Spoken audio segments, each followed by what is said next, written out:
Сәлем достар, бүгін сіздермен 2024 жылдың бірінші жарты жылдығы бойынша отчет тапсыратын боламыз. Бұл отчет түрі доход бар болған жағдайда упрощенка режиміндегі 910 формалы отчет түрі болып табылады. Ең алдымен кабинет налогоплательщика сайтына ECP ключпен кіреміз. Сосын отчет тапсырмас бұрын бізге қажетті құжаттар, ол әлеуметтік төлемдердің анықтамалары, яғни пенсионка, социальное отчисление, медстраховка және ОПВР. Бұл құжаттарды біз егов порталы арқылы аламыз. Егерде бұл құжаттарды сіз қалай алу қажет екенін білмесеңіз, менің каналымда толық видео нұсқаулықтар бар. Сонымен келесі құжат бізде общий доход қажет болады, яғни бірінші жарты жылдықты қамтитын айлардағы общий доход. Яғни бұл айлар қай айлар? 1 январь, яғни 2024 жылдың 1 январы мен июнь айының 30 аралығындағы общий доходты алуымыз қажет. Бізде Каспи Пэй арқылы жұмыс жасауымыз мүмкін, немесе касса арқылы жұмыс жасауымыз мүмкін. Сол себепті сіз қай касса арқылы жұмыс жасайсыз, сол жақтан общий жаңағы айлардағы аралықтағы общий доходты аласыз. Келесі кезекте бізде мұнда өзіміздің код органа доходовты анықтап алуымыз қажет. Және де бин аппараты. Бин аппараты бұл бізде жеке кәсіпкерлік қайда тіркелген. Мысалы, жеке кәсіпкерлік қалада тіркелсе, соның бин аппараты қажет. Немесе ауылда тіркелсе, сол ауылдың әкімшілігі, яғни ол ауыл көрші ауылдың әкімшілігіне қарасты болса, сол қай әкімшілікке қарасты, сол жердің мысалы бин аппаратын көрсетуіміз керек. Оны анықтау үшін біз мұнда сервисі бөліміндегі регистрационный данныйға барамыз. Осы жерден анықтаймыз. Яғни бізде регистрационный данный міндетті түрде датасы біз кіріп тұрған датамен болуы қажет. Егерде дата сіздерде басқа датаны көрсетсе, мұнда запросить данные деп, осы жердегі келесі батырманы басып, мұндағы датаны міндетті түрде өзгертіп аламыз. Сосын төменге қарай жылжытамыз. Бұл жерде міне мұнда 4-ші жолақта біз ИП, міне адрес местонахождения ИП қай жерде тіркелген, сол бойынша анықтаймыз. Яғни бұл жерде Айнатас деген село, яғни ауыл бойынша тіркелген. Осы ауылдың әкімшілігі қай жерде орналасқан, соның бин аппаратын көрсетеміз. Оны жеке кәсіпкер міндетті түрде өзі біледі, сол себепті жеке кәсіпкерден сұраймыз. Бұл жер енді Айнатас ауылы Қызылқия сельский округына қарасты екен. Сол себепті Қызылқия сельский округының бин аппаратын енгіземіз. Оны мен сіздерге отчет тапсыру барысында көрсететін боламын. Сосын мұндағы төменге қарай жылжытып, 9-да графа бар. Осы графадағы по месту жительства және де по месту нахождения ИП дегенді міндетті түрде өзімізге сақтап аламыз. Енді отчет тапсыруға кірісеміз. Бұл кезде, яғни бұл жеке кәсіпкерлікте ешқандай жұмысшы жоқ, тек өзі үшін тапсырылады. Соны мұқият мән беріп қараймыз. Ең алдымен настройки бөліміндегі настройка списка формға барамыз. Енді мұнда біз 2024 жылға тапсырғатын болғандықтан 2024 дегенді таңдаймыз, және де 910 форманы көрсетеміз. Яғни осының үстінен басамыз.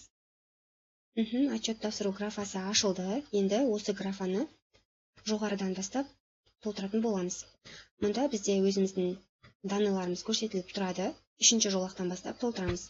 Полугодие, яғни бізде бірінші жарты жылдық, бірінші полугодие болғандықтан 1 деп көрсетеміз. 4-ші бұл жерде ешқандай жеке кәсіпкерлік, бухгалтерлік учетты қажет етпейді, сол себепті не ведет деп көрсетеміз. Егерде сізде бухгалтерлік учет болса, онда соған сай мұндағы графаны көрсетесіз. Келесі кезекте единый платеж бұл бізде жоқ. Енді келесі бұл вид декларация. Вид декларация толық түсіндіре кетейін. Негізі менде 2023 жылдар бойынша отчет тапсыру видео нұсқаулығы бар, бірақ сонда да тағы да түсіндіре кетейін. Вид декларация бұл бізде отчет қандай жаңағы түрде тапсырылып жатыр. Первоначальныйға тоқтала кетейік. Первоначальный, яғни 2024 жылдың бірінші жарты жылдығында, яғни январь айының 1 мен июнь айының 30 аралығында жеке кәсіпкерлік ашылған болса, первоначальный дегенді көрсетеміз. Ал егерде сіздерде жеке кәсіпкерлік 2023 жылы немесе 2022 жылдардың кез келген полугодияларында ашылған болса, онда очередная деп көрсетеміз. Ал дополнительная дегеніміз бұл бізде белгілі бір жаңағы доходтан немесе цифралардан қателік болса, онда мұнда дополнительная дегенді көрсетеміз. Келесі ол дополнительная по уведомлению бұл бізде камеральный контроль бойынша, яғни уведомление келген жағдайда көрсетіледі. Ал ликвидационный дегеніміз ол біз жеке кәсіпкерлікті толықтай жабатын уақытта көрсетіледі. Бұл жеке кәсіпкерлік 2024 жылдың май айында ашылғандықтан біз первоначальный деп белгілейміз. Сосын резидент, не резидент дегенде тоқталайық. Егер Қазақстан азаматы болса, резидент Республика Казахстан дегенді көрсетеді.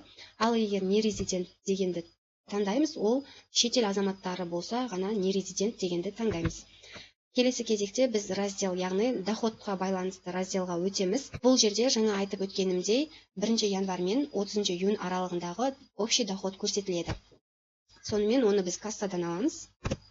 Яғни бұл жерге сол доходты енгіземіз.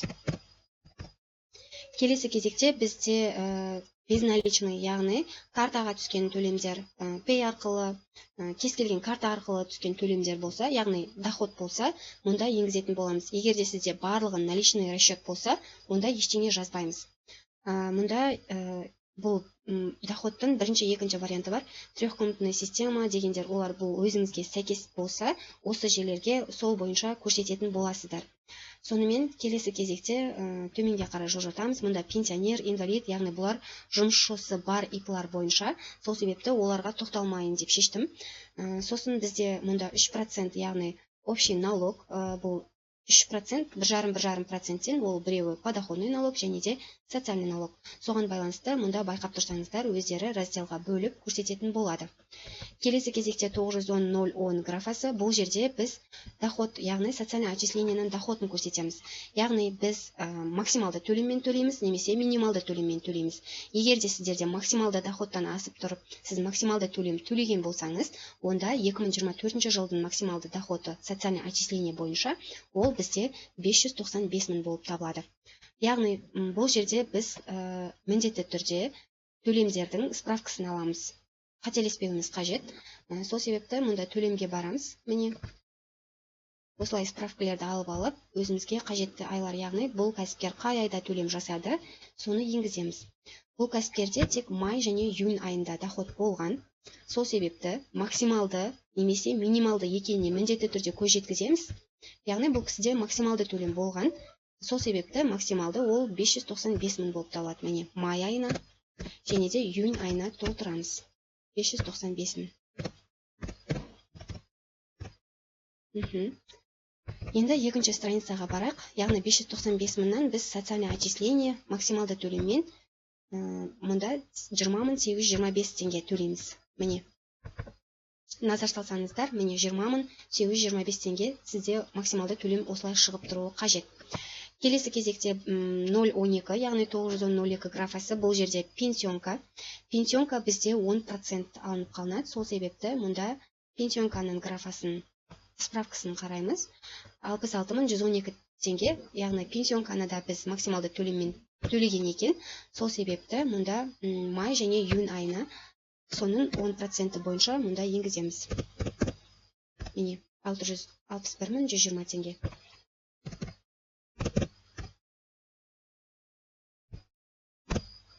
66.112 теңге автоматым өзі есептеп береді.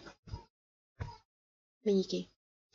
Келесі кезекте біз төменге қарай жылжытамыз. Енді төменгі графа бұл 910.014 графасы. Бұл ОПВР.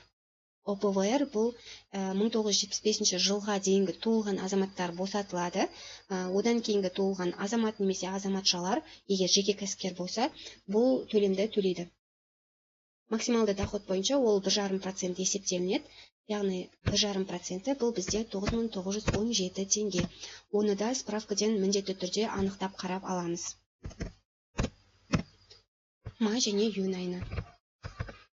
Сосын 910.0015. Бұл медицинский страхование, яғни медстраховка. Медстраховка 5 және 6 айда төленген. Міне справкасы. Яғни 5 және 6 айда 5.950 теңге. Мұндағы плюсик батырмасын бассаңыз, 5.950 теңге өзі шығады. Келесі айларға біз 0 қойымыз керек. Егер 0 қоймасақ, мұнда ошибка деп бізді әрі қарай жібермейді. Осылайша біз бірінші страница, екінші страницаны толығымен толтырып алдық. Келесі кезекте біз 4-ші страницаға барамыз, өйткені 3-ші страница ол бізде жұмысшылар үшін. Бұл кәсіпкерде жұмысшы жоқ. Сол себепті ол страницаға барудың қажеті жоқ. Енді төменге қарай жылжытамыз. 910.00027. Бұл жерде бин аппаратын енгізуіміз керек. Міне мұнда мұқият оқитын болсаңыздар, жеке кәсіпкерлік қай жерде тіркелген, соның бин аппаратын енгіземіз. Егер ауыл немесе қаланың райондары немесе облыстың райондарында болса, онда ол районды біз жаңағыдай сервисі бөлімінен қараймыз, регистрационный данныйдан. Ал егерде сельский округ болса, село болса, сол жердің әкімшілігі қай ауылға немесе қай сельский округқа қарасты, соны көрсетеміз. Яғни бұл жеке кәсіпкерлікте басында айтып өткенімдей, Қазығұрт ауданы бойынша Айнатас және де Айнатас ауыл болғандықтан, ол ауыл жанындағы әкімшілікке қарасты болады. Бин аппаратын қателеспей мұқият енгізіп алғаннан соң найти батырмасын басамыз. Енді мұнда жаңағы өзімізге қарасты район немесе сельский округ немесе ауылды көрсетеміз.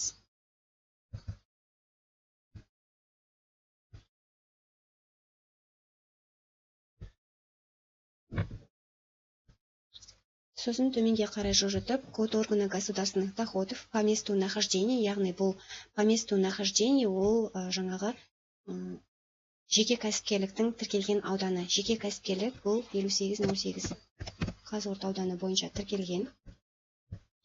Сосын мұнда по месту жительства ол жеке кәсіпкердің тіркелген ауданы, яғни жеке кәсіпкердің пропискасы қайда, оны жаңа көрсеткенімде сервисі бөлімінен көре аласыз. 6202. Міне Алматинский район бойынша выбрать. Осылай барлығын біз графаларды өзімізге қажеттілерін енгізіп алдық. Енді жоғарыға қарай жылжытып, қателік бар немесе жоқ екендігін қараймыз. Қателік бар немесе жоқ екендігін қарау үшін проверить заполнение батырмасын басамыз. Ошибок нет, окей. Енді отправить в ОГТ деп ECP ключтың егер бұрынғы версиясы болса, ECA вариантымен қол қоямыз, немесе жаңа версиясы болса, онда сол ECP ключтың бір ғана варианты болады, соны көрсетеміз.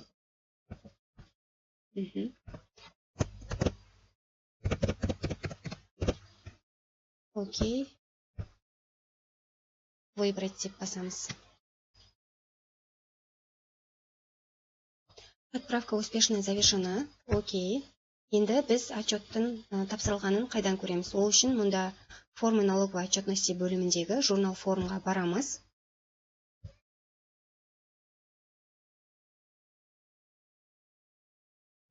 Сосын найти батырмасын басамыз. Мінекей тапсырылған отчет первоначальный 2024 жыл бірінші жарты жылдық бойынша разнесена деп тұр. Сонымен ақпарат пайдалы болды деген ойдамын. Егерде ИП, арест, график, эгов қызметтері қажет болса, описаниеге номер қалдырамын. Сол номер бойынша байланысқа шықсаңыздар болады. Және де міндетті түрде каналға тіркеліп лайк, комментарий қалдырыңыздар.